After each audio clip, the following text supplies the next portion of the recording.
Thanks for staying with us. So on the foreign scene, Ukraine President Zelensky has reiterated his demand for Ukraine to be included in any discussions aimed at ending the ongoing war with Russia, following talks with United States, Russia, and officials in Saudi Arabia. According to the Al Jazeera on Tuesday, Zelensky emphasized that no decisions regarding the conflict should be made without Ukraine's involvement, underlining the importance of Kyiv's participation in the peace talks. How are you going to have a meeting with people involved that are not involved with Ukraine? Well, I'm sure this is Trump doing his thing. According to he says, we want no one to decide anything behind our backs. No decision can be made without Ukraine on how to end the war. As Zelensky told reporters during the visit to Turkey, where he held talks with the president, and said that he added that he had been due to travel to Saudi Arabia on Wednesday, but has now postponed his trip to Riyadh until March 10th because of all the stuff he's hearing about the meetings going on behind the back. So I'm not sure why US and Russia are having meetings without Ukraine, the third party involved in this, on how to end the war. I want to cut my head without honestly. It's not right. All right, so let me take the... there's a lot more to this news, but the headline said education suffers reduced allocation, and it was a major concern. So I quickly ran through the story. I realized that education wasn't the only ministry that suffered reduction. There was reduction in the Ministry of Defense, that the National Assembly did an adjustment to the budget. And in the adjustments, there was a reduction in budgets for Ministry of Police Affairs, Ministry of Defense, reduction in military pension and gratuity. No, there was an increase in military pension and gratuities, but there was a reduction in budget for presidency. There was a reduction in budget for agric and food security, as well as a reduction in the budget for education. Now, any country, we know the only way out of the crisis we're facing is our future, is our education sector. Yeah. We need to education and agric, even as I'm doing everything, because when we budget and fund military, because we need to protect ourselves, and I know that it's very important, so we prioritize security. But your people are not educated. You'll be securing criminals over and over again. Yeah. Your budget for security will continue to increase people who go if you don't educate people. Because lack of education is what gets people to go into. There's no budget for education. Yeah, but reduction does not know. Reduction does not mean it is small. But the one they are doing it was small before. We have never hit that mark. Let us know the figures. Before we now conclude that it was small, let us know the figure. Before we now say it was small. It's not small. I have a quick story here. The major headline, they said about 450 foreign service officers in 109 Nigerian missions abroad are yet to receive their salaries for the past 5 to 6 months. The officials serving under the Ministry of Foreign Affairs are in financial distress and cannot pay rent and children's school fees or meet other family and social obligations. So the acting spokesperson of the Ministry of Foreign Affairs, Kimi Ebiemfa, acknowledged the financial challenges that they are facing. And he says the Nigerian missions are facing this and is assuring them that the leadership of Nigeria would work to resolve the issue. He says the ministry is aware of the difficulties faced by the missions abroad and the leadership is working to address it.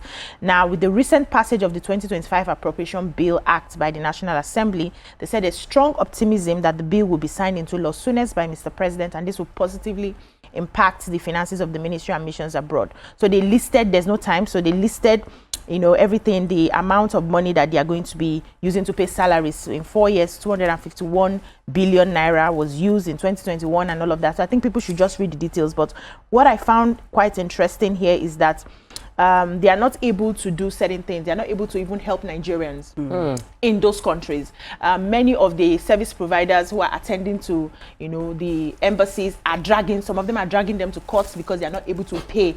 And they said this issue of underfunding, the embassies are outside the country started from 1983 during our military rule. And since that time, they have not even done something about it to ensure that those people are properly funded so that they can carry out the mission that they are there for. If you're not going to fund them, then there's no need for us to have embassies in different countries. The government needs to look into this. Moving on to Vanguard. High electricity costs choking teaching hospitals to death.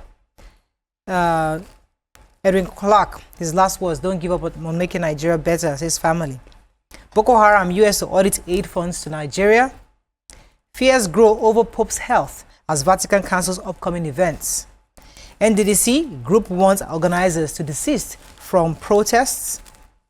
FG commissions NDLEA's first barracks in Yola after 35 years.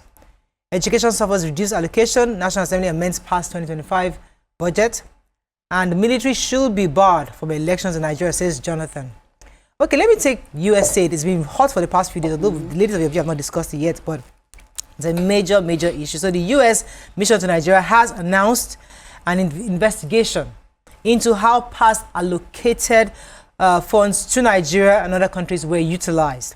This followed the US President Donald Trump's January 20th decision to suspend all foreign aid for 90 days, citing concerns about global destabilization and misalignment with American interests.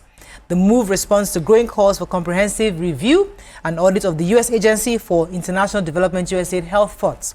In the post on this verified account, the U.S. mission to Nigeria confirmed that monitoring systems were in place to track past assistance provided by the U.S. government. If you recall, recently a U.S. congressman had said that Boko Haram was sponsored by funds from the US. So these are being investigated, and hopefully we'll see the risk. I mean, it's a major topic because suggesting in his comments that many of the Boko Haram ammunition were actually funded by possible funds coming from the US. And we've had reports where even villagers were saying that they have seen quite a few foreign people coming around. So it's a lot of conversation. A lot of people are being careful in having this conversation. Let's wait for the investigation on how this is going to come out. But it's an important investigation that is required for us to even know exactly what happened during the Obama administration. Really important. Okay. I have the story, high electricity costs choking teaching hospitals to death. They said their issues started, they've had these electricity issues before, but it started when, the NEC, Nigerian Electricity Regulatory Commission, had, categorized the bandings to band A to the end. And so they put the hospitals, many of our public hospitals, into band A, leaving them struggling to pay for the electricity from 18 million monthly 18 million naira monthly to 40-something million in different hospitals. They are struggling. They said some are paying as much as 400 million. They said a lot of them are, like, for instance, the University College Hospital Ibadan had suffered, disconnection because they were owing, Ibadan Electricity Distribution Company, and they are struggling seriously. So they are calling on the government, though the federal government, as of last year, 2024, had promised that they were going to give them 50% subsidy of the electricity they are getting. They said they have not actualized that. They are still waiting for that to happen.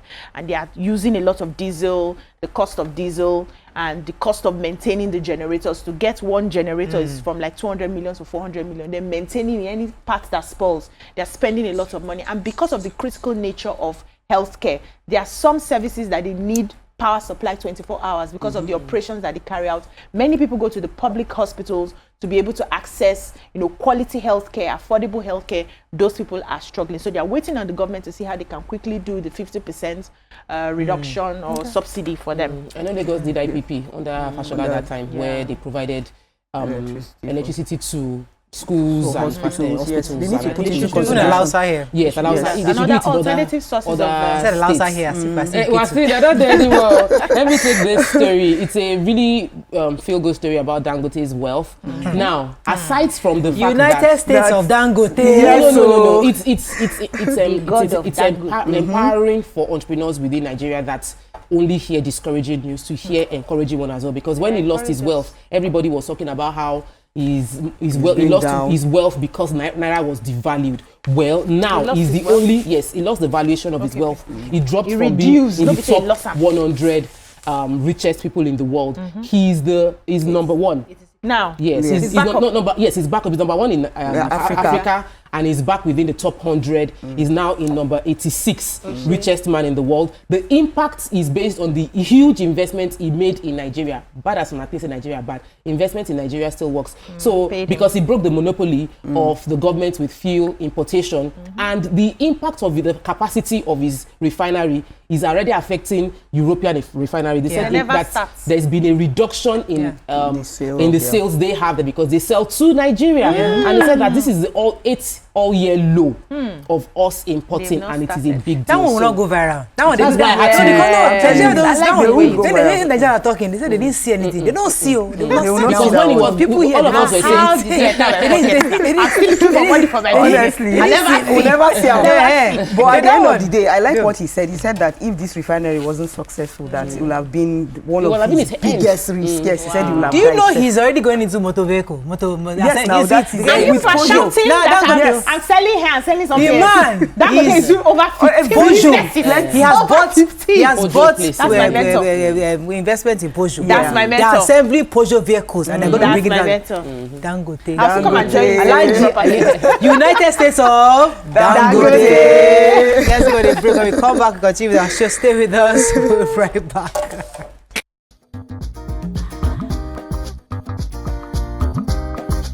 Stay tuned.